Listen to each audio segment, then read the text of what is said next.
예, 여러분 안녕하십니까? 산업부의 김승우 실장입니다. 여러분과 오늘 WTO 긴급 수입 제한 조치 협정에 대해서 공부해 보도록 하겠습니다. 무역 구제라는 말이 있습니다. WTO 협정, 가트나 WTO 협정의 기본 정신은 자유무역입니다. 무역이 자유롭게 이루어질 수 있도록 가급적이면 정부는 개입하지 말라는 것이 기본 원칙입니다. 특히 교역을 방해하는 조치, 그것은 하지 못하도록 되어 있는데, 예외적으로 교역에 정부가 직접적으로 개입을 해서 교역을 통제하거나 제한하거나 심한 경우에는 금지할 수 있는 경우가 세 가지가 있습니다. 하나가 반덤핑 협정이고, 하나가 반덤핑이고, 하나가 상계관세고, 지금 오늘 공부한 긴급 수입 제한 조치입니다. 반덤핑은 상대국으로부터 수입되는 물건에 대해서 이 수입국 정부가 일방적으로 일정한 액수의 또는 일정한 비율의 반덤핑 관세를 부과를 합니다. 그 이유는 그 해당 물건이 지나치게 싼 가격으로, 더 엄밀히 말하면은 수출 가격이 그 상품의 노멀 밸류, 국내 판매 시장 가격보다 부당하게 낮다는 이유로, 또 그로 인해서 우리 수입국의 산업에 피해가 발생했다는 이유로 반덤핑 관세를 부과를 합니다. 합법적인 것입니다. 가장 많이 쓰이는 무역 구제 조치입니다. 즉 트레이드 레머디, 상대방이 트레이드를 디스럽트하거나 임피드하는, 방해하거나 왜곡하는 조치를 취했기 때문에 그에 대한 구제 조치로서, 레머디로서 취할 수 있는 합법적인 조치라는 뜻입니다. 가장 대표적인 것이 지금 말씀드린 반덤핑 관세입니다. 두 번째, 상대국이 보조금을 지불을 했고 그 보조금으로 인해서 우리나라의 동종업계가 피해를 봤을 경우에, 그때에는 수입국의 정부는 보조금을 받은 상품에 대해서 매 수입 시마다 일정 액수의 또는 일정 비율의 상계관세를 부과할 수가 있습니다. 역시 여기서 말하는 상계란, 보조금을 상계한다는 뜻입니다. 역시 합법적인 무역 구제 수단입니다. 마지막으로 쓰이는 무역 구제 수단이 긴급 수입 제한 조치 협정입니다. 이 긴급 수입 제한 조치는 반덤핑 협정과 또는 보조금 협정과 달리 사전 행위의 존재를 요구하지 않습니다. 사전 행위란 반덤핑 관세의 경우에는 덤핑이라고 하는 사전 행위가 있었어야 됩니다. 상계관세의 경우에는 보조금 지급이라는 사전 행위가 있었어야 됩니다. 그리고 이러한 사전 행위로 인해서 피해가 발생했어야 됩니다. 하지만 긴급 수입 제한 조치는 그러한 자규적인, 의도한 사전 조치를 필요로 하지 않습니다. 반덤핑 관세에서 그 덤핑은 덤핑이라고 하는 행위를 해당 회사가 의도적으로 했어야 되고, 그리고 상계관세에 있어서는 보조금 지급하는 국가가 의도적으로 시행했어야 됩니다. 하지만 긴급 수입 제한 조치에는 그러한 의도성 있는 사전 조치의 존재를 요구하지 않습니다. 어떠한 이유에서인지는 모르지만은, 무슨 이유에서인지는 모르지만은 갑자기 어떤 물건의 상품의 수입이 갑자기 증가를 해서 해당 상품의 경쟁 관계에 있는 우리나라 동종 상품이 피해를 받았을 경우, 그때는 그 수입을, 갑자기 늘어난 수입을 긴급하게 제한을 할 수 있는 조치를 취할 수 있습니다. 그것이 세이프가드 협정, 긴급 수입 제한 조치 협정입니다. 긴급 수입 제한 조치, 수입 물량이 무슨 이유에서인지 somehow 수입 물량이 갑자기 급증할 경우에 일단 그 수입을 제한할 수 있는 조치를 취하는 것은 수입국의 권리로서 이미 가트에 적혀져 있습니다. 가트 19조에 예측할 수 없는 사유로 인해서 수입이 상대적이건 절대적으로 이건 급증했을 경우에는 그 수입을 제한할 수 있는 조치를 취할 수 있다라는 규정이 있고, 그 조항을 발동함에 있어서, 이러한 그 긴급 수입 제한 조치를 발동함에 있어서 준수해야 될 그 의무를 많이 규정해 놨습니다. MFN을 준수하라든지 또는 이 조치로 영향을 받는 국가에 대해서 일정하게 보상을 해야든지 라는 게 있는데, 반덤핑이나 상대관세 등 기타 불공정 무역 규제 제도보다 발동 요건이 좀 엄격합니다. 그리고 보상도 해야 됩니다. 그래서 이 요건이 까다롭고 엄격해서 이 조치를 되게 사용을 지금 안 하고 있습니다. 안 해왔습니다. 그래서 이 긴급 수입 제한 조치를 발동하는 대신에 편법으로 양자 차원에서 수입을 제한하는 조치를 강요해 왔습니다. 특히 시장이 큰 대국은 시장 수출 규모가 작은 중소국가를 상대로 이러한 양자 차원의 압력을 가해서 수출을 스스로 규제를 하도록 했습니다. 또는 orderly market arrangement라고 할 겁니다. 이게 시장 질서를 유지하는 협정. 말은 참 그럴싸하고 좋은데 결국은 수출하지 말라는 얘기입니다. 이러한 협정을 맺었습니다. 이러한 내용은 가트나 기존의 통상법에 없는 법외적인 조치입니다. 따라서 가트에 규정되지 않은 이러한 회색 조치를 많이 사용을 했기 때문에 원래 규정이 되어 있는 이 긴급 수입 제한 조치의 실효성을 위협을 하는 경우가 많고, 그리고 이 긴급 수입 제한 조치를 그럼 왜 잘 안 쓰고 이걸 많이 쓰는가 봤더니, 이거 쓰기가 보상 의무도 뭐 복잡하고 발동 요건도 엄격해서 알려니 죽고 말지, 대신에 더 좋은 걸 쓰겠다 해서 그래서 안 쓰는 거였습니다. 그래서 이러한 긴급 수입 제한 조치의 실효성을 제고를 하고 이러한 법 외에 규정되어 있는 회색 조치, 수출 자율 규제이든지 OMA든지 이러한 회색 조치를 규범 내, 제도권 내에 흡수할 필요성이 생겨서 6월 협상할 때 이 긴급 수입 제한 조치 협정을 새로 합의를 해서 만들었습니다. 그 내용을 보겠습니다. 아티클 1조에 보면 여기서 말하는 세이프가드 메저라고 하는 가트 19조에 써 있는 그걸 말합니다. 19조를 다시 한번 쓴 거고요. 자, 이 세이프가드 메저는 언제 적용할 수 있느냐? 적용할 수 있는, 세이프 메드를 적용할 수 있는 조건을 써놨습니다. 세 가지인데요. 어떤 프로덕트가 임포트도 되고 있는 중입니다. 현재 지금 임포트가 지금 되고 있어야 돼요. 현재 진행형입니다. In such increased quantities. 물량이 엄청나게 증가를 했어야 돼요. 이게 절대적으로 물량이 증가하는 건 물론이고 상대적으로 증가하는 것도 괜찮습니다. 절대적인 양은 괜찮습니다만 상대적인 수입 비중이 갑자기 증가를 할 경우 요건에 충족이 됩니다. 그리고 어떤 컨디션에서 이러한 증가가 일어나야 되냐면, 자, 시어리어스 인주리. 물론 이 뒤에 도메스틱 인저리가 있겠죠. 수입하는 나라의 국내 산업에 대한 심각한 피해를 야기하거나 threaten to cause, 야기할 위협성이 있을 경우. 그리고 여기 세계통이 여기 있죠. 그러한 인조리가 누구에 대한 인조리는 당연합니다. 도메스틱 인조리죠. 이러한 수입품을과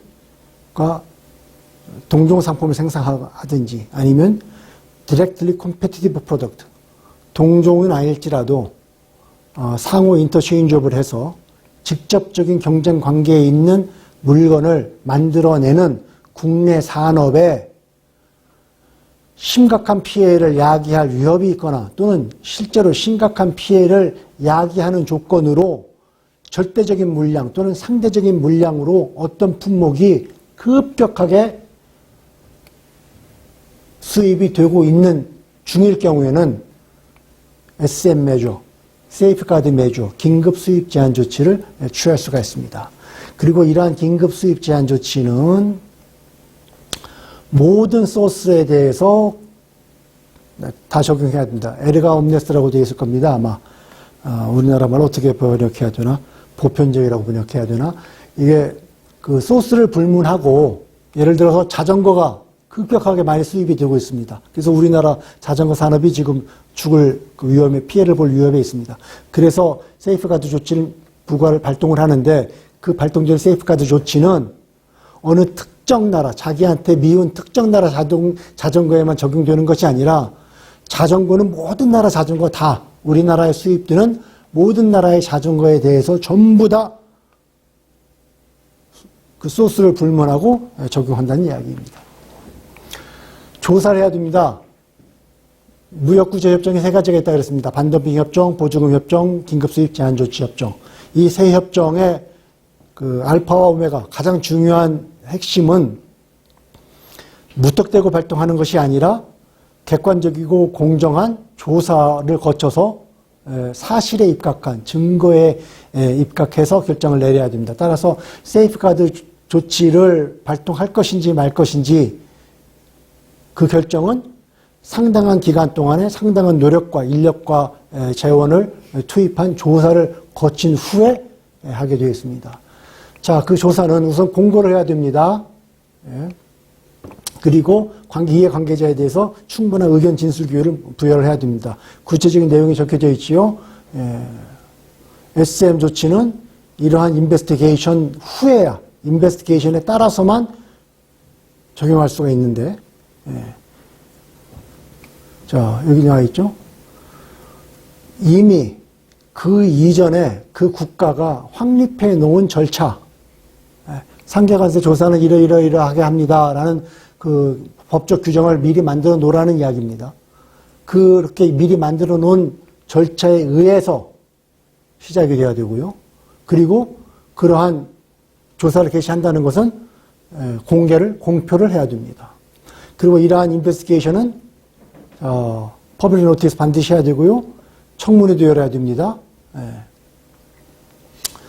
그리고 그 청문회나 그 통지를 통해서 공표를 통해서 수취료법자 또는 이해관계자가 자기가 어떤 증거를 제출하거나 또는 자기의 견해를 제출하거나 또는 상대방의 견해에 대해서 이의를 제출하거나 또는 이 SM 조치, 긴급 수인 제한 조치가 이게 전체 공공의 이익의 측면에 봤을 때에는 굳이 필요한지 안 한지에 대한 견해도 발동할 수 있어야 됩니다. 제출할 수 있어야 됩니다. 그런 제출할 수 있는 기회를 마련하라는 이야기입니다. 자, 그리고 조사 당국은 반드시 그 결과를 퍼블리시해야 됩니다. 그 리포트를. 어떤 리포트냐? 자기가 판단한 것, 판정 내용, 그리고 결정에 이르게 된 그 사유, 논리, 자, 조사를 하게 된 사실관계나 법에 관해서 자기가 결정한 내용, 그 다음에 그 결정을 하게 된 충분한 이유에 대해서 퍼블리시하라고 되어 있습니다. 공표하라고 되어 있습니다. 비밀정보 보호, 반덤핑 협정이나 그 보조금 협정에서도 유사한 내용이 반복해서 계속 나오고 있습니다. 상계관세 조사를 그 긴급 수입 제한 조치 조사를 하기 위해서는 이해관계자한테 관련 자료를 접수받을 수가 있습니다. 그 접수받은 자료 중에는 비밀사항이 있을 수가 있습니다. 자, 그러한 비밀사항은 보호를 해야 됩니다. 비밀 정보라 함은 그 자체로, by nature, 그 자체로 비밀인 정보 또는 제공을 했는데 제공자가 이거 비밀이니까 잘 좀 관리해 주세요. 비밀이라는 조건 하에서 제공한 그 정보는 비밀입니다. 그 정보는 비밀로 취급을 해줘야 됩니다. 그리고 제공한 사람의 동의가 없으면 공개를 해서는 안 됩니다. 그리고 조사 당국은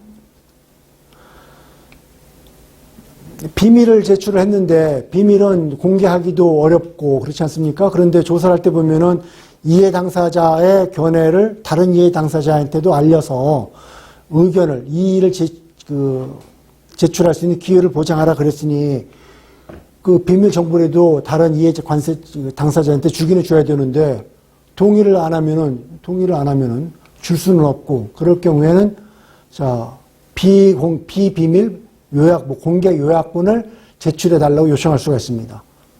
또는 그 비밀을 제출한 측에서 그게 비밀인데요. 이게 요약이 안 됩니다. 그래서 요약본을 만들 수가 없습니다. 라고 할 경우가 있습니다. 그러면 왜 요약본을 만들 수 없는지 그 이유를 제출하라고 조사당국은 요청할 수가 있습니다. 그리고 조사당국이 판단하시기에 그 비밀이라고 하는 비밀이니까 보호해달라고 하는 그 요청이 이게 정당하지가 않아요. 그리고, 비밀을 제공한 측에서 그 비밀 정보를 공개하기를 거부한다든지, 그러면은 비밀 정보기 때문에 서머리를 제출하라 그랬더니 서머리도 제출 못하겠다고 한다든지, 이런 일이 있을 경우에는 그 조사 당국은 이 비밀로 제출된 정보, 비밀로 제출이 됐는데 공개도 반대하고 요약도 못하겠다 그러고 요약을 못하는 이유도 말 못하고 그러는 정보는 기각할 수 있다 이겁니다. 그런데 단 조건이 하나 있어요. 하지만 그 조건이 옳다는 것을 이 정보를 제공한 측 말고 다른 소스를 통해서 그 정보 내용이, 제출된 정보 내용이 이게 옳다는 것을 확인할 수가 있다면 그러면 그 비밀 정보를 기각하지 말고 쓰라는 이야기입니다. 비록 이렇게 공개를 반대한다 할지라도 다른 소스를 통해서 그 정확성을 확인할 수가 있으면은 사용하라. 정확성을 확인할 수 없으면은 이렇게 협조하지 않는 비밀 정보는 기각하라는 이야기입니다. 자, serious injury, threat of serious injury가 뭔지 그 정의가 나왔습니다. serious injury라 하면 국내 산업의 전반적으로, 국내 산업을 실질적으로 매우 중대하게 또 전반적으로 전체적으로 방해하는 것이라고 되어 있습니다. Threat of serious injury는 인주리는 아직은 발생을 안 했습니다. 근데 클리어리 명백하게 아주 조만간에 발생할 확률이 높습니다. 그러한 것이 막연한 짐작으로 그렇다는 것이 아니라 사실관계를 봤을 때 이러한 피해가 매우 명백하게 얼마 안 있으면 발생할 거라는 발생하면은 그것은 심각한 발생 위협이 있다고 봅니다. 이러한 것은 팩트에 근거를 해야지 어떤 주장이나 단순한 짐작이나 막연한 가능성에 근거를 해서는 안 됩니다. 도메스틱 인더스트리라 하면 그 반덤핑 협정이나 보조금 협정에서도 계속 나오는 말입니다. 그 문제가 되는 물건, 여기에서는 라이크 프로덕트 하나가 더 추가됐습니다. 그 보조금 협정이나 반덤핑 협정에는 이것은 없습니다. 하지만 긴급 수입 제한 조치 협정에서는 동종 상품이거나 또는 직접적인 경쟁 관계에 있는 상품을 만드는 생산자 전부 또는 그들의 누적된 생산량이 전체 국내 산업 생산량의 메이저 프로포션, 상당한 부분을 차지할 경우 그럴 때를 국내 산업이라고 정의를 합니다. 피해 판정, 피해가 있어야지. 긴급 수입이 됐어도 긴급 수입으로 인해서 피해가 있어야지 조치를 하는 겁니다. 자, 그럼 피해가 있는지 없는지 피해를 판정을 해야 됩니다. 피해 판정 시 반드시 관계되는 모든 요소를 평가를 하라 그랬습니다. 그러니까 피해가 생기긴 생겼는데 그 동종 상품이나 또는 직접적인 경쟁 관계에 있는 상품의 그 긴급하게 갑자기 많이 늘어난 그 수입 증가로 인해서 피해가 생긴 것이 아니라 다른 요소 때문에 생길 수가 있지 않겠습니까? 네. 그러한 요소도 전부 다 적절하게 고려를 하라는 이야기입니다. 네. 그리고 피해 판정은 shall not be made if not demonstrated causal. 당연한 이야기입니다. 반덤핑 협정에서도 그렇고 보조금 협정에 있어도 그렇고 덤핑과 피해 사이에는 인과관계가 존재해야 된다고 그랬습니다. 피해가 존재하는데 그 피해가 덤핑 때문에 생겼어야 됩니다. 보조금에서 상계관세에서 피해가 발생했는데 그 피해가 보조금 때문에 발생했어야 됩니다. 그러한 인과관계가 성립을 해야지 반덤핑 관세를 부과할 수가 있고 상분배 관세를 부과할 수가 있고 역시 SM을 부과할 수가 있습니다. 긴급 수입 제한 조치를 부과할 수가 있습니다. 자, 수입 증가로 초래된 피해가 있을 수가 있습니다.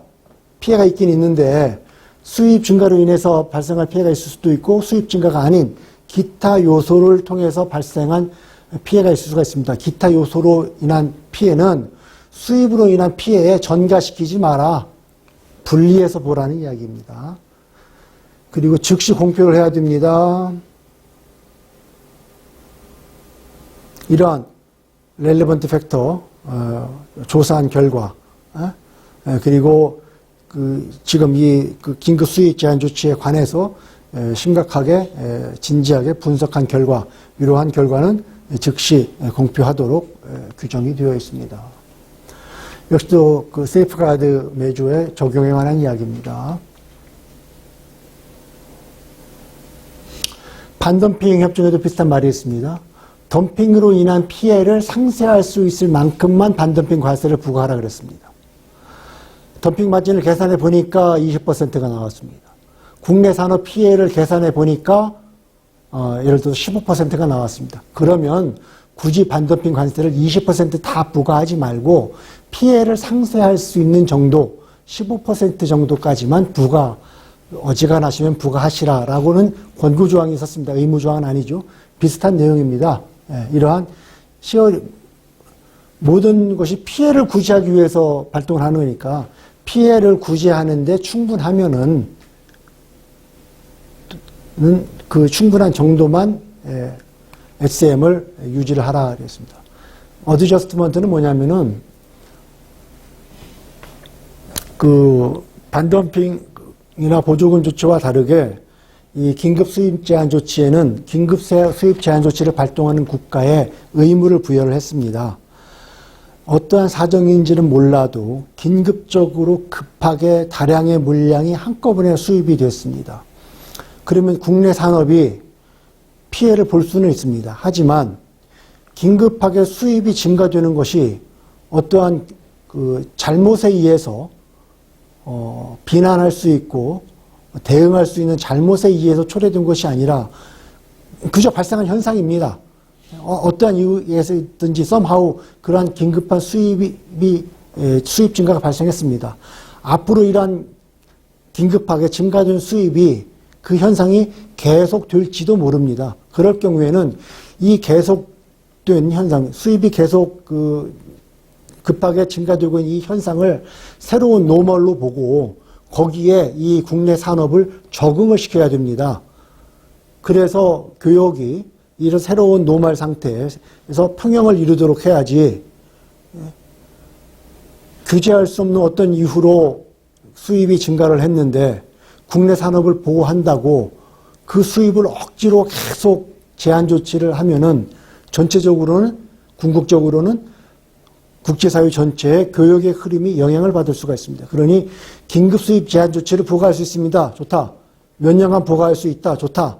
대신에 그 기간 동안에 긴급 수입 제한 조치가 발생하고 있는 동안에 너네 국내 산업이 그러한 상황에 적응할 수 있도록 어드저스트먼트 할 수 있는 그러한 조치를 퍼실리테이트 해야죠. 그러한 조치를 돕는 데 필요한 범위 내에서만 어플라이 하라는 얘기입니다. 그 범위를 넘어가게 쓸데없이 더 강하게 적용을 해서 교역을 방해하지 말라는 이야기입니다. 이 SM 매조는 부과할 수 있는 조치가 여러 가지가 있습니다. 아예 그 수량을 딱 제한할 수도 있고요. 또는 쿼터를 제한할 수도 있고요. 그 쿼터를 나라별로 분배할 수도 있고요. 그 쿼터를 그저 선착순으로 배분할 수도 있고요. 또는 어떤 그 관세를 부과할 수도 있고요. 수입을 제한하기 위한, 긴급하게 수입을 제한하기 위한 조치는, 그 형태는 그 조치를 취하는 나라의 재량에 따라 여러 가지가 있을 수가 있습니다. 그 조치 중에 하나가 수량을 제한하는 조치가 있을 수가 있습니다. 일정 양 이상은 수입 자체를 봉쇄해버리는 겁니다. 그럴 때에는 이 수입량을 제한을 할 수는 있는데, below level of recent period, which shall be 통계가 가능한 지난 3년간 평균 수입량. 이 이하로는 제한할 수가 없습니다. 제한을 하더라도 최소한 이건 보장을 해줘야 됩니다. 뭘 보장해주냐? 최근의 수입 동향. 이 최근이라고 하면은 통계가 가능한 지난 3년간의 평균 수입량. 긴급한 수입 증가가 이루어지기 전에 그 전에 3년 동안에 교역이 정상적으로 이루어졌을 것 아닙니까? 그 긴급한 수입 증가가 이루어지기 직전 3년간에 통상적으로 이루어졌던 그 레벨, 그 이하로는 수입량을 제한하지 말라는 이야기입니다. Unless clear justification is. 근데 그러지 못할 충분한 사정이 있으면 예외로 인정을 해줍니다.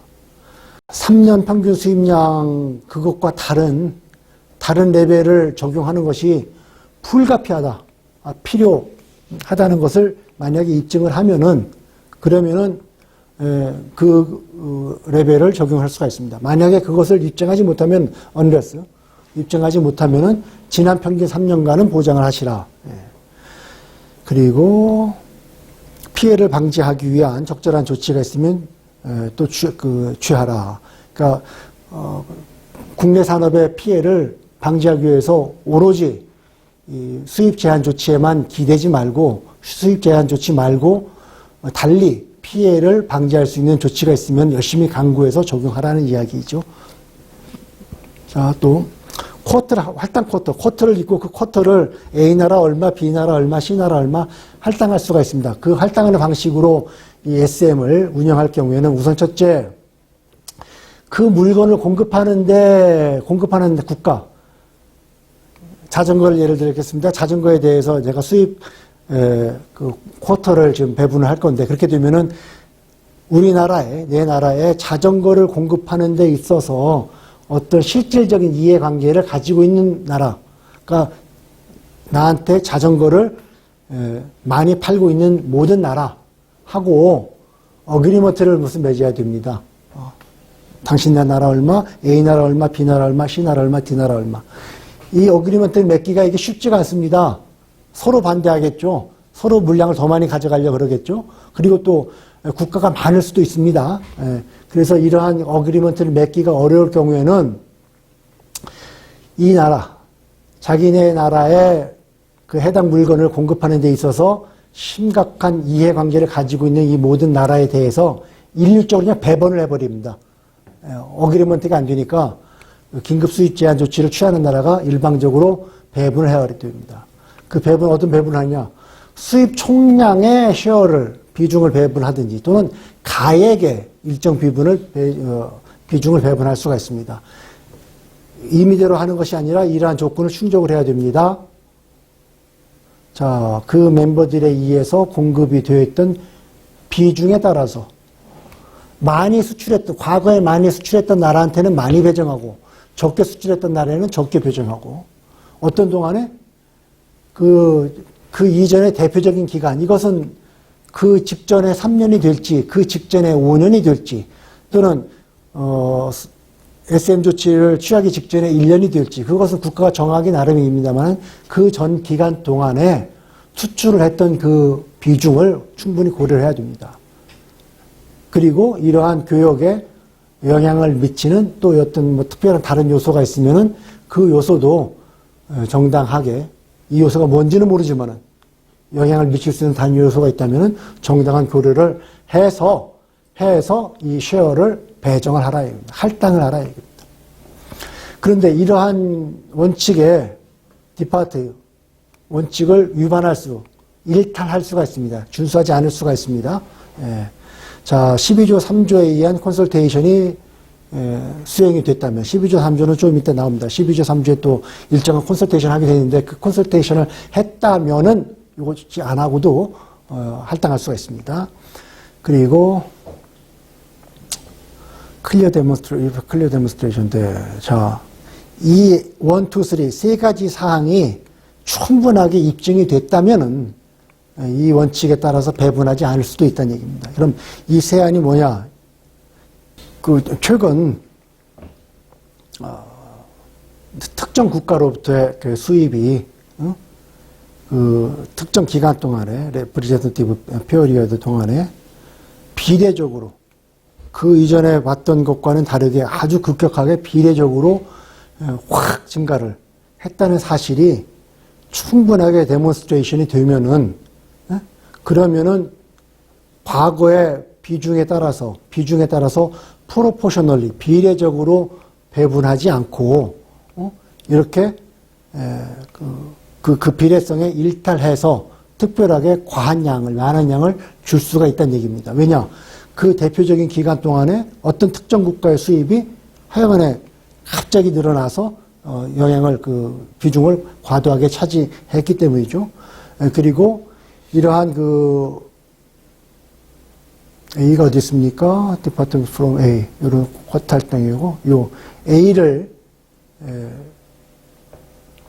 준수할 수 없는 그 이유가 정당하게 설명이 되었다든지 또는 이러한 그 일탈이 A를 지키지 못하는 그 일탈이 지키지 못하는 사유가 모든 공급국에게 공급자에게 공정하게 적용될 수 있는 조건 그 조건이 무엇인지는 상황에 따라 다르기 때문에 그 협정은 그 특별히 언급을 하지 않았습니다. 하지만 지금 여기에서는 제일 좋은 것은 공급하는 나라들 간에 합의가 있으면 그 합의한 대로 배분을 하면 되는데 수입은 계속 긴급하게 증가가 되고 있는데 긴급 수입 제한 조치를 취하긴 취해야 되는데 합의는 늦어지고 그럼 시간은 가서 피해는 계속 볼 것 아니겠습니까? 그럼 일단 피해를 막아야 되니까 일방적으로 배정을 하는 겁니다. 근데 일방적으로 배정을 하게 되면은 대개 이 해당 국가의 반발이 있겠죠. 따라서 이러한 일방적인 적용을 회피할 수 있는 도망갈 수 있는 구멍을 몇 가지를 마련해 놓았습니다. 그래서 이 몇 가지 마련해 놓은 조항은 그 긴급 수입 제한 조치를 사용하려고 하는 나라가 얼마나 타당하게 설명하느냐에 달려 있습니다. 가장 대표적인 것이 이 항입니다. A를 지키지 못하는데 그 지키지 못하는 사유를 정당하게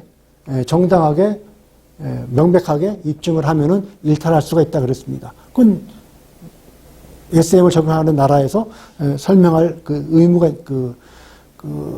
의무를 부담하는 거죠. 그 의무를 이제 다하기만 하면은 이런 그 A를 준수해야 되는 의무에서 면탈할 수가 있습니다. 그 프로비저널 조치입니다. 세이프가드 조치를 이제 확정적으로 그 조치를 취하기 전에 일단 지금 너무 급하니까 잠정적으로 조치를 취할 수 있다고 되어 있습니다. 우리 그 반덤핑 협정에도 또는 그 상회관세 조치에도 그렇게 비슷한 조항이 있습니다. 자, 자칫 딜레이 했다가는 회복할 수 없는 회복하기가 어려운 피해가 발생할 경우 그때에는 프로비저널 메저를 할 수가 있습니다. 근데 프로비저널 메저를 적용하기 위해서는 적어도 이 조건은 지켜야 됩니다. 하여간에 어떤 결정을 해야 돼요. 그 예비적인 결정일지 모르지만은 예비적이라 할지라도 결정을 해야 됩니다. 뭐에 대해서? 수입이 증가됐다는 사실. 그리고 그 증가된 수입으로 인해서 실제 피해가 발생했고, 아니면 적어도 피해가 발생할 위협이 있다는 것이 그거에 대해서 최소한 예비적으로라도 결정을 하고서 그리고서 SM 조치를 잠정적으로 부과할 수가 있습니다. 적용할 수가 있습니다. 자, 이 잠정 조치는 200일 넘으면 안 되고요. 잠정 조치는 여러 가지 조치가 있을 수가 있는데 샬이 아니라 슈드입니다. 그러니까 다른 조치를 취할 그 가능성은 있죠. 근데 어지간하면 웬만하면은 필수적으로 이 관세 인상 방식을 취하라. 왜냐? 관세 인상 방법을 취하면은 나중에 리펀드가 가능하거든요. 나중이라 하면 이러한 경우. 조사를 계속 해봤더니, 이게, 여기 피해도 없고, 이게 피해 위협도 없네. 이거 할 때는 이게 예비적으로 분명히 있을 것 같았는데 그래서 잠정 조치했는데 조치 계속 하고 보니까 이게 이상이 아닌가 봅니다. 이게 잘못 판단을 한 모양입니다. 그렇게는 즉시 리펀드 해줘야 할 거 아닙니까? 그러기 위해서라도 이 SM 조치는 가급적 관세를 인상하는 방식으로 취하라 되겠습니다. 자, 잠정 조치 기간은 나중에 본 조치 기간이 있을 겁니다. 거기에 일부러 간주합니다. 그래야지 수입 제한 조치가 적용되는 기간을 최소한 줄일 수가 있기 때문이죠. 자, duration review safeguard. 세이프가드 매조의 기간입니다. 피해를 방지하는데 꼭 필요한 기간. 국내 산업의 어드저스트먼트를 촉진하는데 꼭 필요한 기간만 해야 됩니다. 원래 이 조치의 목적 자체가 이거거든요. 그러니까 이 목적을 달성할 수 있는 범위 내에서만, 그 기간 내에서만 발동을 해야 됩니다. 그게 한 40년 되겠는데요. 그러지 말라죠. 설사 그렇다 할지라도 절대로 4년은 넘지 못합니다. 아주 예외적으로 익스텐드는 될 수 있어요. 하지만 일단 4년. 4년 내에 이걸 하시란 얘기죠. 4년 내에 어드저스트먼트 끝나란 얘기입니다. 자, unless extended다 그랬으니까 extended 될 수 있는 상황은 있습니다. 어느 경우에 연장할 수 있느냐? 수입국이 아래 사항을 결정했을 경우입니다. 같은 얘기인데요. 이 피해를 방지하거나 또는 구제하는데 이 SM을 계속해야 될 필요성이 있다. 라고 수입국 당국이 결정했으면 연장 가능합니다. 또 수입국 당국이 이 인더스트리가 현재 어드저스팅 하고 있습니다. 현재 진행형입니다. 아직 어드저스팅이 끝나지 않고 현재 어드저스팅 하고 있는 중간 단계라고 증거를 통해서 입증할 수 있으면은, 그래서 그렇게 결정했으면은 그러면 예외적으로 연장할 수가 있습니다. 하지만 그럼에도 불구하고 요 8조와 12조의 규정은 준수하라고 되어 있습니다. 8조와 12조는 조금 이따 나옵니다. 잠정 조치, 본 조치, 연장한 조치, 연장했습니다. 연장까지 그런 거 다 포함해도 절대 8년은 넘지 못합니다. 자유화. 긴급 수입 제한 조치는 교역 자유화를 방해하는 조치입니다. 교역을 방해하는 조치입니다. 방해하는 조치는 자유화를 시켜야 됩니다.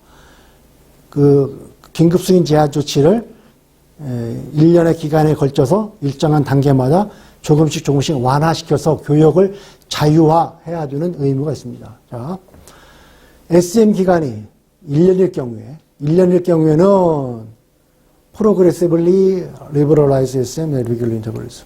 자, 일정한 규칙적인 인터벌 하에 3개월, 또 3개월, 또는 2개월, 이런 규칙적 인터벌을 두고 progressively liberalize. 그러니까 100% 수입 금지였는데 2개월 후에는 80%로 줄여주고, 또 2개월 후에는 60%로 줄여주고, 또 2개월 후에는 40%로 줄여주고, 이렇게 점진적으로 리버럴라이즈 해야 된다는 얘기입니다. 1년을 넘었을 경우에는. 만약에 그 기간이 3년을 넘었을 경우에는 중간 재심을 한번 해봐야 됩니다. 3년을 넘을 경우에는 이 조치가 과연 계속 필요한지 안 한지 중간 검토를 해야 되고, 그래서 필요하다면은 아예 처리를 해버리고, 또 필요하다면은 아까 말한 이 리버럴리제이션, 자유화의 속도를 훨씬 더 당겨야 됩니다.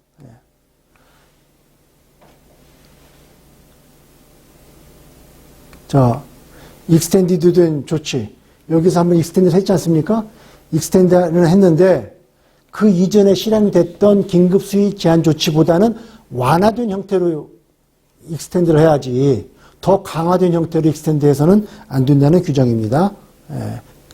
그리고 계속적으로 리버럴라이즈, 교역을 자유화시켜야 됩니다. 자, 또 보겠습니다. 수입 제한 적용 상품에 대해서 적용 금지. 무슨 말이에요? 한 번 수입 제한 조치를 적용을 받았는데 그 상품에 대해서 또 적용하면 안 되죠.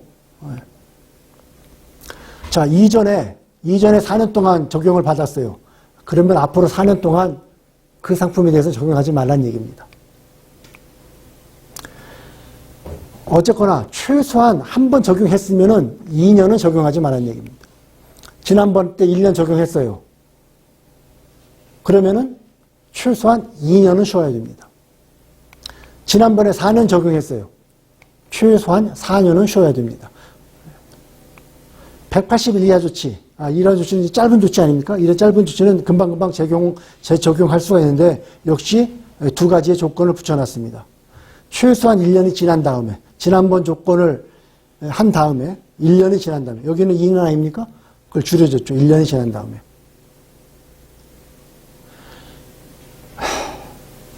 그럼에도 불구하고 4년, 지난 5년 동안에 똑같은 프로덕트에 대해서 2번은 하지 말아야 됩니다. 2번은. 그렇게 긴급하게 같은 데 대해서 긴급하게 중복해서 적용을 하지 않는다면은 180 이하 조치는 재적용이 가능은 합니다. 자, concession of other obligation이 되어 있습니다. 자, SM 조치를 적용하거나 그걸 연장하려고 하는 나라는 노력을 해야 되는데 어떤 노력을 해야 되냐면은 이거죠.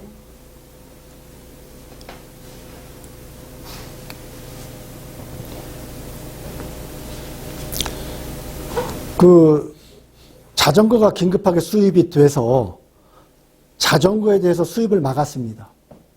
그러면 일단 이 막은 수입 제한은 예를 들어 4년이면 4년 동안 계속 막는 것이 아니라 점진적으로 자유화를 해야 됩니다. 그것은 긴급 수입 제한 조치 그 자체에 걸린 것이고 또 한쪽에 의무가 있습니다. 자전거가 긴급하게 들어와서 자전거의 수입을 제가 막았다면은 그 막은 나라는 예를 들어서 자전거의 교육 규모가 100억 불이라 그럽시다. 100억 불 너무 많나? 1억 불이라 그럽시다. 그러면은 이 1억 불어치를 나한테 팔고 있던 나라가 있을 것 아닙니까? 설명을 쉽게 하기 위해서 어떤 나라가 나한테 자전거를 1억 불어치 수출하고 있다고 그럽시다. 다른 나라는 수출하고 오직 한 나라만, A 나라만 저한테 1억 불 수출했습니다. 그것을 긴급하게 수입을 완전히 막았어요. 그럼 1억 원 손해봤을 것 아닙니까? 이 A 나라는. 그러면은 그 A 나라한테 1억 불어치 정도의 양어를 해주란 얘기입니다. 예를 들어서 A 나라가 우리나라에 또 수출하는 것이 또 1억 불어치 오토바이를 수출하고 있어요.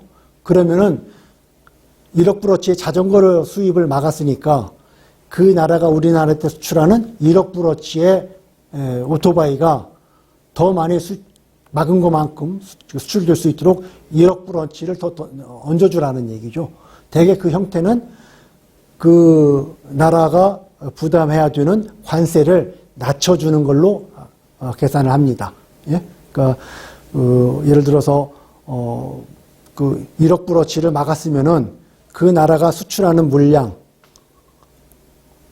곱하기 관세 하면은 그 나라가 다른 물건에 대해서 나한테 제출하는 납입하는 관세가 있을 거 아닙니까? 그 관세를 1억 불이 깎아지도록 이 관세율을 낮춰주는 거죠. 예. 그러한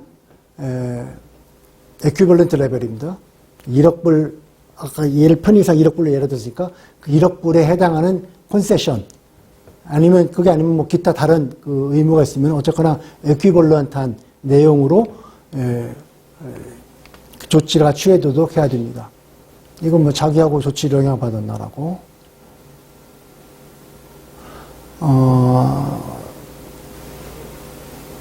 일방적으로 시행하는 것보다는 그 영향을 받은 나라가 이 조치를 취하는 나라하고 합의를 해서 이 자전거를 팔지 못한 만큼에 대한 피해를 보상하기 위해서 어떤 적정한 조치를 취할 것인지 가급적이면 합의를 해서 정하는 게 최선이죠. 그 합의를 권고하는 조항이 하나 있고 어쨌거나 이것은 권고 조항이고 이것은 의무 조항입니다. 노력해야 될 의무를 부과한 그 교역을 영향받은 만큼 거기에 합당한 양어를 양보하든지 기타 의무를 또 양보하든지 그러한 조치를 취하라는 얘기입니다. 그 긴급 수입 제한 조치를 했으니까 거기에 상응하는 그 양어를 해줘야 되는데 반대급부를 그 반대급부를 무엇에 대해서 할지 어떻게 할지 합의가 안 됐어요. 그러면은 다시 이제 그 자전거 수출하는 나라로 들겠습니다. 내가 자전거를 수출해오던 나라인데 내가 자전거 수입을 막았기 때문에 이 A 나라는 자전거를 수출을 못합니다. 그리고 거기에 대한 보상도 지금 합의가 안 됐어요. 그럼 내 자전거는 계속 수출을 못하고 있기 때문에 내 자전거 산업이 지금 피해는 계속 보고 있어요. 그럼 긴급 수입으로 인해서 피해를 본 사람도 피해를 받겠지만은 수출을 못하는 이 나라도 피해를 봤을 것 아닙니까? 이 수출국이 언제까지 무한정 기다리는 것이 아니라 그 양어 합의가 안 됐을 경우에, 보상 합의가 안 됐을 경우에 그 조치를 도입한 나라, 긴급 수입 제한 조치를 도입한 나라하고의 무역상의 어떤 양어라든가 의무가 있을 것 아닙니까? 그것을 내가 일방적으로 정지하겠다.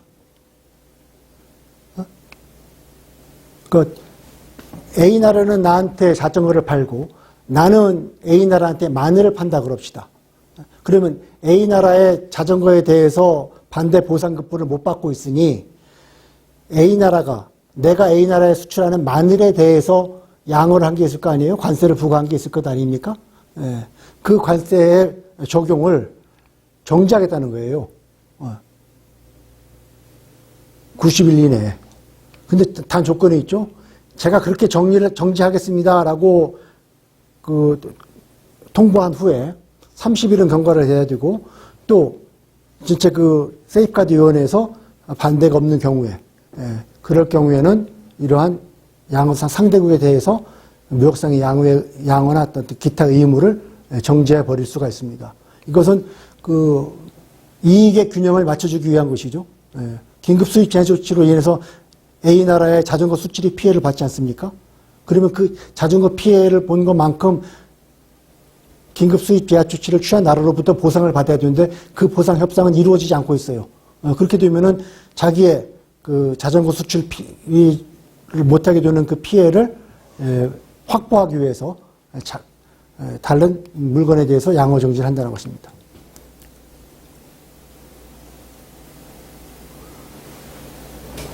자, right subsection shall not exercise for the first 3 years as in effect.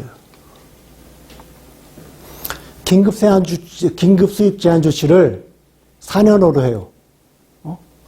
그러면 처음 3년간에는 이러한 보복성 양어 중단 조치, 그것은 취할 수 없다는 얘기입니다.